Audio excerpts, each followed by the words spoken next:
Yang merusak Indonesia ini adalah partai politik, sehingga negara kacau kayak gini. Partai politik suka ngaco itu. Besok yang akan menang Anies, besok yang akan menang Ganjar, besok yang akan menang Prabowo. Masih curang, ya masih curang, tapi yang curang sekarang bukan pemerintah. Yang curang itu partai-partai sendiri. Golkar mencurangi PAN, PAN mencurangi Golkar di tempat lain. Parpolnya nolak, DPR-nya nolak. Ketika ditanya, DPR kok nolak? Dan kan bagus. Bos, parpol itu adalah produk ijtihad yang sah di bidang ketatanegaraan. Kenapa sah? Karena dulu ketika Indonesia mau didirikan itu terjadi perdebatan. Apa yang mau kita dirikan ini apa? Pada saat itu bentuknya apakah mau ikut mamlakah kerajaan seperti Saudi Arabia, ataukah mau ikut demokrasi? Terjadi perdebatan. Bung Karno usul kita bentuk negara republik. Republik itu demokrasi. Republik itu sebenarnya kata lain dari demokrasi. Respublika dan demos kratos atau kratein itu sama artinya. Pemerintahan bentuk republik kata Bung Karno. Yang lain usul enggak, bentuk monarki saja. Kerajaan. Akhirnya apa? Di voting. Di voting Bung Karno menang. 50, dari 62 anggota BPUPK, 55 orang dukung Bung Karno bikin negara republik.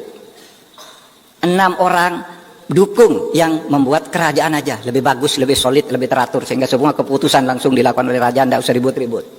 1 orang abstain. Itu keputusan sidang BPUPK Dokuritsu Sumdicho Sakai pada tanggal 10 Juli tahun 1945, 10 sampai 16 sidangnya. Nah, jadi menang nih demokrasi. Nah, kalau begitu demokrasi sudah menang sebagai produk perdebatan, itulah yang disebut produk ijtihad. Di dalam Islam itu disebut ijma' sukuti. Kesepakatan para ulama. Ya secara diam, tidak usah harus bilang iya, diam aja itu sudah sepakat, artinya ijma' sukuti. Karena pada waktu itu Islam sudah diwakili oleh Bagus Hadikusumo dari Muhammadiyah, Nasir, Kahar Musakir, Mas Mansur, NU-nya ada Hasyim Asy'ari, ada Wahid Hasim, ada Kiai Maskur. Ulama-ulama itu ada Ali Irsyata dari mana aja. Sudah kita sepakat sekarang demokrasi. Di sini sah sebagai al-mitsaq. Negara ini negara al-mitsaq adalah negara kesepakatan. Negara kesepakatan, negara perjanjian. Kata Muhammadiyah Darul Ahdi was Syahadah, kata NU al-mitsaq itu sama artinya. Negara hasil perjanjian yang tidak boleh dilanggar. Siapapun yang melanggar itu bugot. Bugot itu memberontak dan harus ditumpas, kecuali melalui jalan-jalan konstitusional, membuat kesepakatan baru. Siapa melalui konstitusional itu? Ya pemilu. Ikut pemilu lalu usulkan kesepakatan baru di situ. Nah, saudara, itulah fikih siasahnya, fikih politiknya. Nah, saudara sekalian, dengan demikian produk ijtihad yang disepakati di Indonesia ini adalah Negara Kesatuan Republik Indonesia yang berparlemen dan demokrasi perwakilan. Disitulah kemudian muncul harus ada parpol, partai politik. Nah, kalau diurut fikih siasahnya seperti itu. Nah, sekarang oleh sebab itu sejak Indonesia merdeka lalu apa? Karena ini negara demokrasi harus ada pemilu.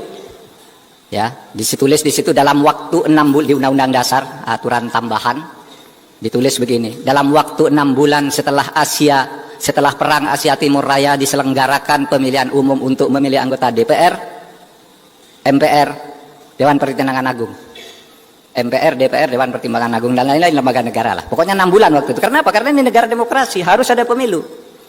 Nah, berdasar itu, lalu pada tanggal 3 November, pemerintah mengeluarkan maklumat wakil presiden tertanggal 3 November tahun 1945 yang isinya begini nih. Kepada seluruh rakyat Indonesia dipersilahkan membentuk partai politik yang sebanyak-banyaknya untuk menyalurkan aspirasi masyarakat berdasar kelompok aspirasinya. Bikin sebanyak-banyaknya nanti ikut pemilu, kata Bung Hatta. Nah, disitulah lalu bermunculan partai politik yang kemudian sesudah diseleksi pada tahun 55 ikut pemilu. Nah, disitulah masalah mulai terjadi, saudara. Hasil pemilu tahun 55. Ada DPR yang terbentuk, ada konstituante yang terbentuk. Konstituante bersidang di Bandung sejak bulan Maret tahun 56. Untuk apa? Membuat konstitusi baru, merumuskan ideologi negara yang baru. Karena waktu itu kan ribut tuh, kenapa kok dulu Piagam Jakarta kok enggak jadi Pancasila ya? Siapa ini yang mengubah? Terjadi perdebatan. Ya udahlah, nanti selesaikan di pemilu. Jadi pemilu 55 kita perdebatkan lagi ini. Terjadi perdebatan lagi. Mulai bulan Maret tahun 56 sampai bulan Juli tahun 59. 3,5 tahun berdebat. Ganti ideologi, ganti tidak. Nggak bisa tercapai. Sampai akhirnya apa? Timbul krisis politik di mana-mana. Partai politik saling gontok-gontokkan. Di suatu tempat membentuk front Islam, yang lain membentuk front Pancasila, yang lain membentuk barisan pendukung Soekarno. Bangsa ini mau pecah. Kesepakatan tentang konstitusi tidak dicapai. Pada akhirnya apa? Bung Karno mulai berpidato, ditulis di bukunya Herbert Faith, kita kenal nama ini, dan Lens Kestel, guru besar, tamu di sini, sampai saya kuliah di sini tahun 90-an masih di sini. Menulis di buku Pemikiran Politik Indonesia 45, 65, itu disebutkan itu Bung Karno berpidato. Yang merusak Indonesia ini adalah partai politik. Bung Karno. Yang merusak Indonesia ini adalah maklumat Wakil Presiden 3 November tahun 45 yang menyuruh membentuk partai politik. Sehingga negara kacau kayak gini. Oleh sebab itu kemudian Presiden mengeluarkan dekret Presiden untuk menyelamatkan Indonesia, menghentikan kontroversi soal Piagam Jakarta dan Pancasila dan sebagainya. Maka Bung Karno menyatakan membubarkan konstituante, membentuk MPRS, DPRS dan DPAS, dan kembali ke Undang-Undang Dasar 1945. Nah, di situ timbul kontroversi sudah mulai terhadap partai politik ini. Saudara, waktu itu kita agak marah kali ya. Waktu membaca sejarah itu, kok begitu ya Bung Karno ini? Partai politik hasil pemilu dibubarkan. Yang berhak memberlakukan undang-undang dasar bukan presiden, itu seharusnya konstituante. Lalu ditulis di sejarah ketatanegaraan kita, Bung Karno melanggar konstitusi. Sehingga dijatuhkan pada tahun 66. Tapi saudara, kalau saudara lihat kehidupan partai politik sekarang ini, rasanya Bung Karno benar. Partai politik suka ngaco itu. Ya kan, itu yang dilakukan oleh Bung Karno. Lalu kalau enggak, negara ini pecah. Dulu kita maki-maki Bung Karno setiap penatanan P4, demokrasi terpimpin ini salah. Lalu sesudah saya jadi menteri ini tahu, oh iya ya, Bung Karno enggak salah. Kalau dibiarin kayak gini, enggak dilawan, enggak ditreatment dengan tegas, negara ini bisa hancur, saudara. Kalau zaman Bung Karno dulu kehancurannya mungkin pertentangan ideologi, sekarang bisa karena persoalan korupsi dan ketidakadilan. Nah, itulah sebabnya saya katakan, saudara sekalian, jadi kita ini, saudara sekalian, mempunyai negara demokrasi di mana partai politik itu merupakan salah satu instrumen penting. Itulah sebabnya zaman Pak Harto itu partai politik yang zaman Bung Karno yang ikut banyak sekali sampai perorangan ikut ini ikut. Zaman Pak Harto dijadikan 10 aja yang boleh ikut. Pemilu pertama tahun 71, saudara yang sudah ada di tahun 71 ingat ada 10 partai politik. Tapi tahun 73 oleh Pak Harto disederhanakan, 3 aja biar enggak ribut-ribut. Ternyata lalu kemudian 3 partai ini dikooptasi oleh kekuatan politik Orde Baru, sehingga di situ terjadi KKN, korupsi, kolusi, dan nepotisme yang akumulatif. Apa akhirnya? Pak Harto dijatuhkan juga, tidak ikut ketentuan undang-undang dasar. Demokrasi zaman Pak Harto itu demokrasi formal berjalan, setiap 5 tahun ada pemilu. Pemilunya ya direkayasa, udah pakai survei, saudara, udah pemenangnya udah tahu. Ya. Kalau sekarang ini kan asik nih, asik saudara, jangan salahkan situasi sekarang ini survei. Besok yang akan menang Anies, besok yang akan menang Ganjar, besok yang akan menang Prabowo. Enggak apa-apa. Survei dulu enggak boleh. Besok yang akan menang harus Pak Harto, harus Golkar kalau dulu. Udah diatur semua partainya, makanya dulu ada ABG, ABRI, birokrasi, Golkar. Itu yang menentukan pemenang. Saya kemarin cerita di PDIP, begini saya bilang, itu ada kejadian lucu tuh. Menurut Undang-Undang Susduk MPR, DPR, dan DPRD, susunan kedudukan MPR, DPR, dan DPRD di tahun 1997 disebutkan bahwa DPR terdiri dari 11 fraksi dan setiap partai harus punya minimal 1 orang wakil di dalam fraksi itu. Tiba-tiba karena pemilunya tidak adil, bersemangat nih PDI waktu itu dipimpin Suryadi, Bu Mega juga ada masih menjadi bagian dari itu tapi udah pecah. PDI dikerjain. Apa? Di Sumatera Utara ternyata PDI hanya dapat 10 kursi. Di seluruh Indonesia hanya dapat 10 kursi dari sebelumnya 44 kursi. Tinggal 10 karena dikerjain sedemikian rupa, diteror pemilihnya, dicurangi. Akhirnya apa? Sesudah pemilu diumumkan, kaget loh. Ini kalau kursinya hanya 10 bertentangan dengan Undang-Undang Susduk. Kan katanya setiap komisi harus ada 1 wakil. Nih PDI hanya 10, terus siapa nih wakil satunya? Saudara ndak pakai pemilu ulang, tiba-tiba diumumkan oleh Gubernur Sumatera Utara Khairuddin Nasution. Di Sumatera terjadi kesalahan perhitungan sehingga PDI menjadi tambah 1 kursi, genap 11 sekarang. Ndak pakai pengadilan tuh langsung dapat kursi. Karena apa? Semuanya sudah direkayasa. Saudara pasti masih ingat tuh. Baca media hasil pemilu tahun 97, pemilu terakhir Orde Baru.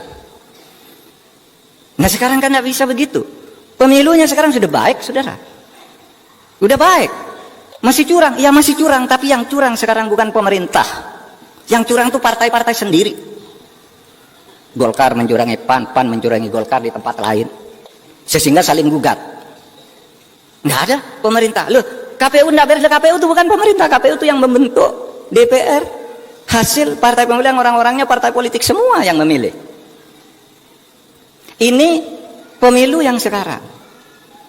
Tetapi saudara, dari liberalisasi politik yang seperti itu, kemudian lahir apa?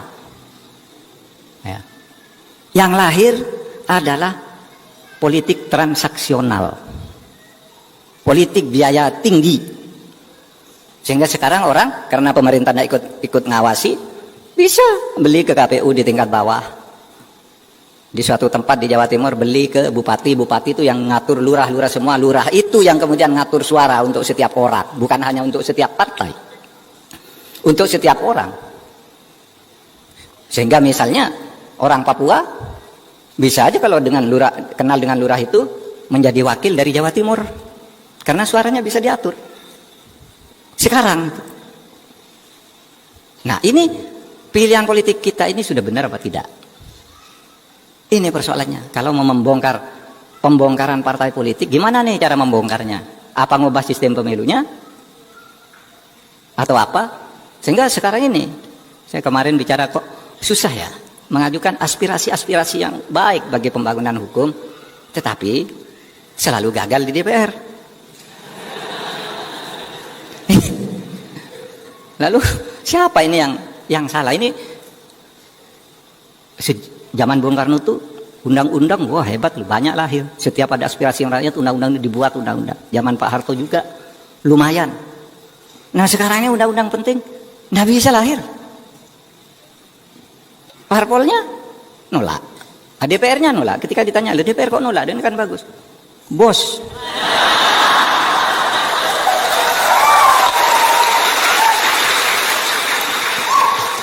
Nah ini kuliah, ini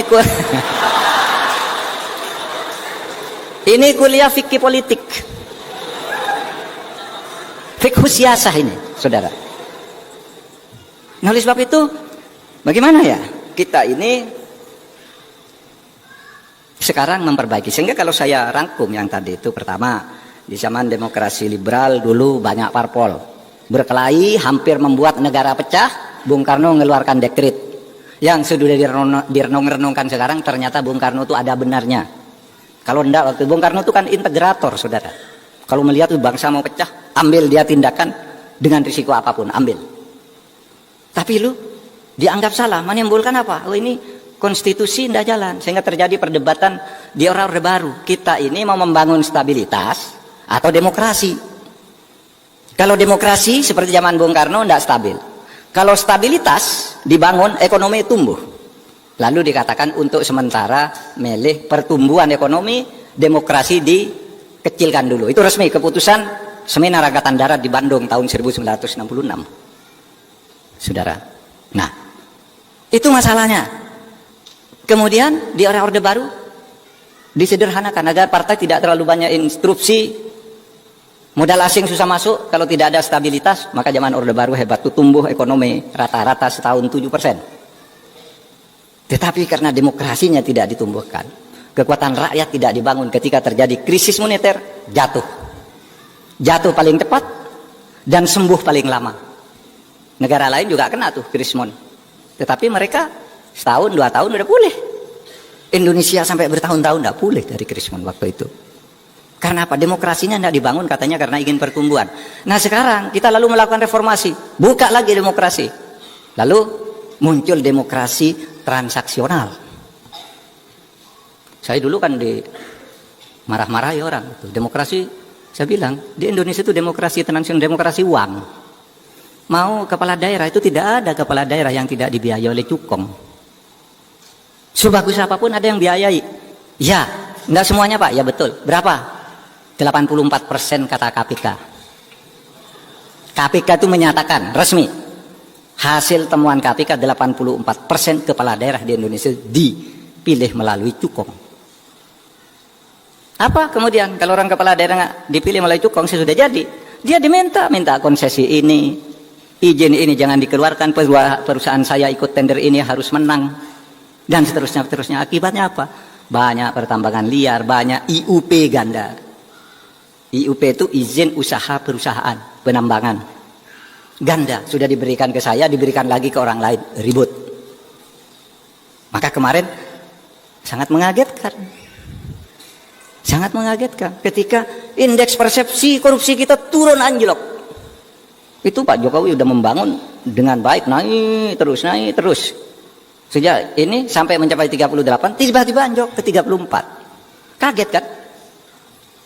Waktu peringatan 1 abad NU di Sidoarjo itu, saya sebenarnya punya tugas melepas lomba gerak jalan warga Nahdien. Tapi Pak Jokowi ngajak pulang ke Jakarta, ikut satu pesawat. Saya tidak jadi ikut acara NU lanjutannya, bicara tentang indeks persepsi korupsi. Apa yang terjadi? Saya bilang, Pak, masalahnya ada di berbagai sektor. Dari mana Pak Mahfud tahu? Tahu karena saya ngundang Transparansi Internasional ke rumah saya, ngundang Litbang Kompas ke rumah saya, ngundang partnership yang selama ini bergerak menilai tentang korupsi. Kesimpulannya apa Pak? Kesimpulannya itu, korupsi itu ada di birokrasi, terutama perpajakan dan bea cukai. Clear itu kesimpulan Transparansi Internasional. Nah di situ Pak Jokowi sudah agak iya agak takjub, agak heran itu diperbacakan. Kok tidak sembuh-sembuh? Nah, kemudian ada di mana? Korupsi itu ada di DPR.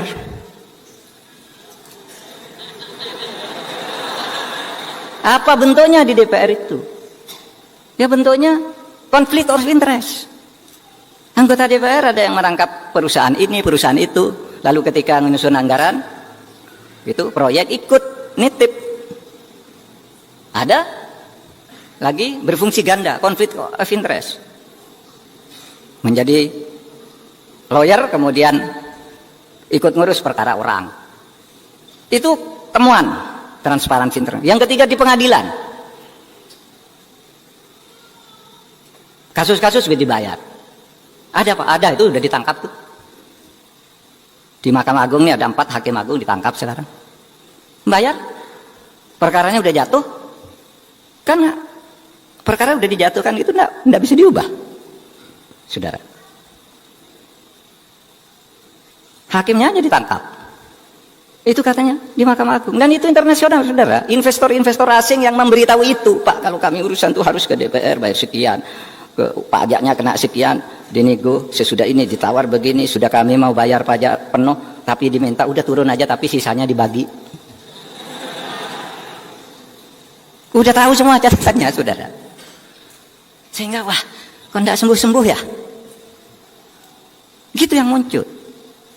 Ini yang harus kita perbaiki di dalam ketatanegaraan kita, yang pada sore hari ini kita bicara tentang parpol. Ya. Nah, saudara sekalian, kalau kita teliti lebih lanjut, reformasi di awal periode era reformasi itu kan kehidupan partai politik itu bagus banget. Pemilu terbaik sesudah Orde Baru adalah pemilu era reformasi pertama tahun 99, di mana PDIP menang mutlak dibandingkan yang lain lah, 36%. Yang lain dibagi ke sekian banyak partai, tapi 36% diambil PDI sendiri.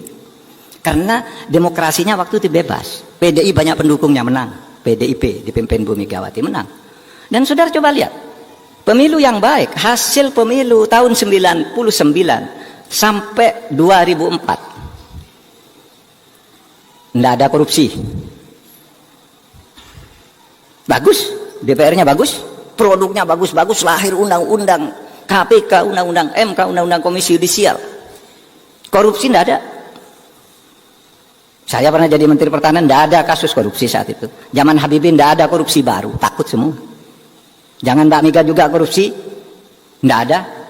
Mungkin ada persoalan penjualan aset yang apa?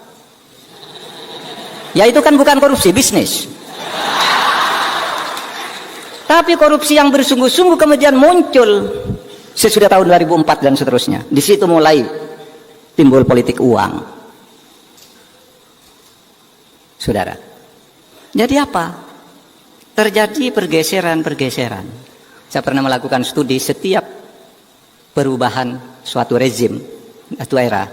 Hukum itu berjalan baik, tapi sesudah sekian lama hukum menjadi jelek karena kontrolnya berubah. Coba awal kemerdekaan bagus tuh hukumnya, tapi lama-lama timbul konflik. Awal demokrasi terpimpin, semua tertib, tapi lama-lama terjadi kesenangan berkepanjangan. Awal Orde Baru hebat, kebebasan pers, undang-undang DPR apa diatur semua, bagus awalnya. Minimal tahun 66 sampai tahun 69 bagus, mulai pemilu 71 mulai jelek.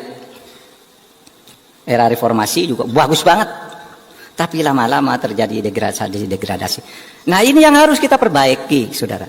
Sehingga dengan demikian apa ingin saya katakan pada menit-menit terakhir ini, saya ingin menyampaikan hal-hal sebagai berikut.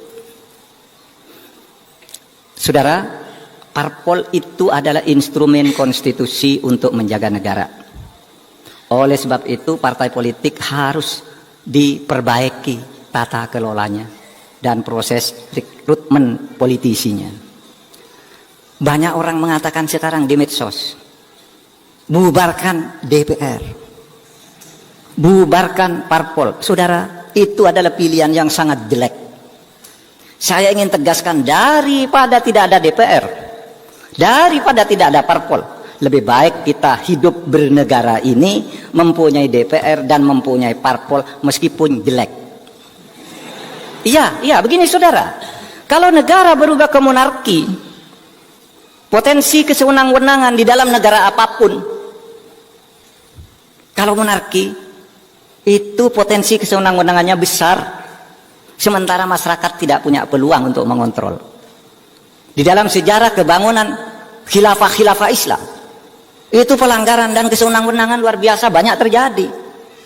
Pembunuhan terhadap ulama-ulama itu terjadi di khilafah Islam karena beda pandangan politik, memberi fatwa yang berbeda. Imam Hambali yang kita ikuti ajaran fikihnya sampai sekarang dipenjara, dianiaya karena beda pendapat dengan khalifah. Dan tidak ada yang berani ngontrol. Tetapi coba kalau demokrasi meskipun partainya jelek, nah bisa dia punya pulang konstitusi mengatakan partai gitu. Dalam situasi tertentu partai meskipun jelek ini bisa dipakai untuk memperbaiki negara. DPR harus ada untuk menyelesaikan masalah. Oleh sebab itu jangan berpikir dalam situasi sekarang udahlah berubah negara kita jangan menjadi demokrasi, tidak boleh. Harus tetap demokrasi. Pilihannya partai dan DPR harus diperbaiki bersama-sama, saudara. Ya. Nah, yang kedua, partai politik dalam ide kita itu dibangun untuk salah satunya adalah rekrutmen kepemimpinan bangsa. Oleh sebab itu partai politik itu harus ada, tetapi harus bersaing untuk memilih pemimpin yang benar, memilih wakil rakyat yang benar. Itu. Jadi partai politik itu bukan untuk saling meniadakan, saling membutuhkan, saling membunuh. Saya calonkan ini, kalau ini kalah lalu pecah. Gitu. Nggak boleh. Yang menangnya harus diterima sebagai produk persaingan yang fair di dalam kita bernegara. Jadi bukan saling memfitnah, saling membantai. Sudahlah, sayang kalau memang pilihanmu yang menang dipilih oleh rakyat, kita akui bersama. Anda mau bergabung boleh, beroposisi juga boleh, tapi oposisi itu ada batas-batas konstitusionalnya juga. Yang penting partai sehat, parlemen sehat.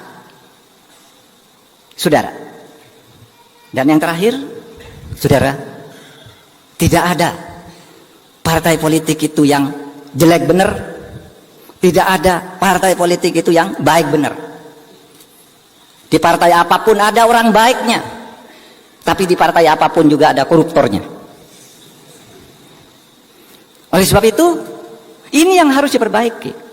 Dan bagi kaum muslimin, ya, karena partai politik itu sama fungsinya adalah untuk memperbaiki, dan tidak ada kebaikan mutlak di satu partai, tidak ada kejelekan mutlak di satu partai, maka kita ini umat Islam itu boleh memilih partai apa saja, asal niatnya ingin memperbaiki negara. Saudara, milih PDIP tidak haram, milih Golkar tidak wajib, milih PAN tidak sunnah juga. Pilih sesukamu, tetapi kemudian bertemulah di dalam apa yang disebut kalimatun sawa.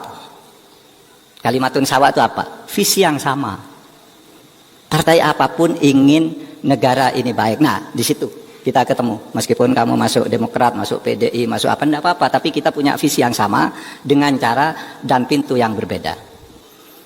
Saya tutup ini dengan satu ayat.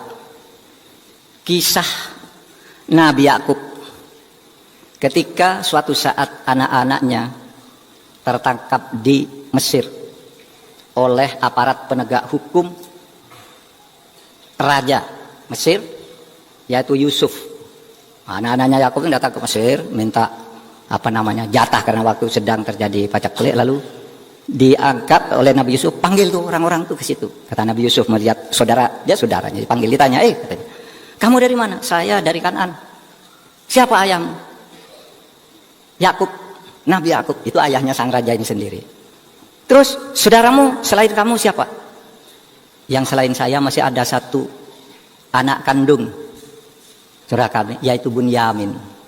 Bunyamin tidak ikut ke sini karena menemani ayah saya yang sekarang ini buta karena menangis terus sejak anaknya Yusuf hilang karena dibuang ke sumur itu, lalu dianggap hilang, itu nangis.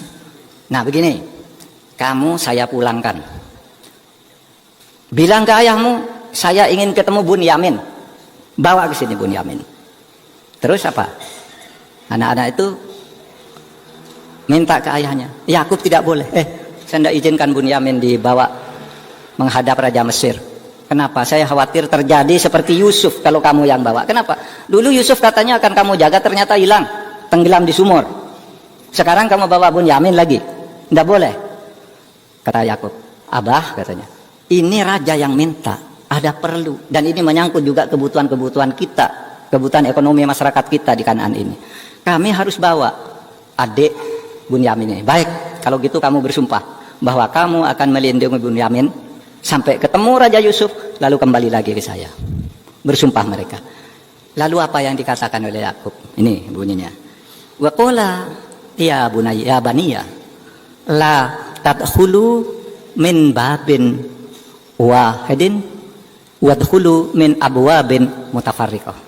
Hai anak-anakku, kalau kamu mau masuk ke istana, kamu harus masuk dari pintu yang berbeda. Jangan masuk di satu pintu, pas ketemu pas pampres yang galak kamu diusir habis. Gitu kan? Pintu di istana itu kan banyak, lewat sini, lewat sini, lewat sini. Mungkin yang sini pampresnya galak, yang di sana mungkin baik hati, kamu diajak masuk ke istana. Maksud saya, kamu boleh lewat PDI, lewat Golkar, lewat Demokrat, lewat apa saja. Nanti kalau sudah masuk ke pusat kekuasaan, bangunlah kesejahteraan sesuai dengan perintah Allah bersama-sama. Panggil saudara-saudaramu yang belum bisa masuk itu untuk membangun bersama. Sehingga saudara jangan bermusuhan karena partai, karena beda calon presiden apa, enggak usah bermusuhan, pilih ya pilih.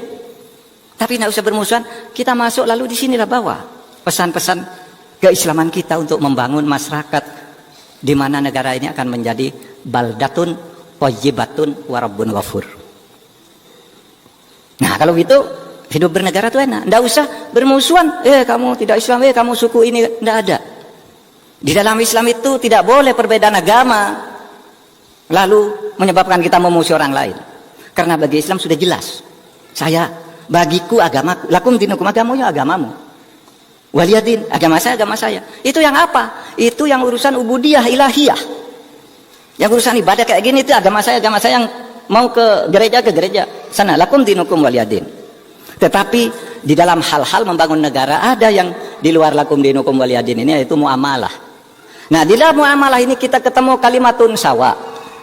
Dalam Al-Quran itu katanya, Qul ta'alau ila kalimatin sawain bainana wa bainakum. Ayo kita bertemu di dalam kalimat yang sama. Apa kalimat yang sama? Lakukan pemilu dengan jurdil dan luber. Nah, itu agama apa saja sama. Tingkatkan pertumbuhan ekonomi. Agama apa saja sama. Pilih pemimpin yang benar dan jujur. Agama apa saja sama. Suku apa saja sama. Itulah yang disebut kalimatun sawa. Nah, soal-soal akidah, uluhiyah, ya silakan. Nabi sendiri itu ketika mendirikan negara Madinah itu apa yang dikatakan di piagam Madinah itu? Ya, hadza kitab min Muhammadin sallallahu alaihi wasallam bainal mu'minin wal muslimin wa Yasrib wa Quraisy. Wa man tabi'ahum falahiqa bihim wa jahada ma'hum. Tuh. Saya mendirikan dengan ini proklamasi, dengan ini saya mendirikan negara Madinah sebagai perubahan ini antara orang mukmin, orang muslim, Yasrib, Quraisy yang tidak Islam dan seluruh puaknya itu menyatakan kemerdekaan bersama mendirikan negara Madinah. Sama kan dengan proklamasi kemerdekaan kan? Sama itu proklamasi kemerdekaan kita tuh dari piagam Madinah, Saudara.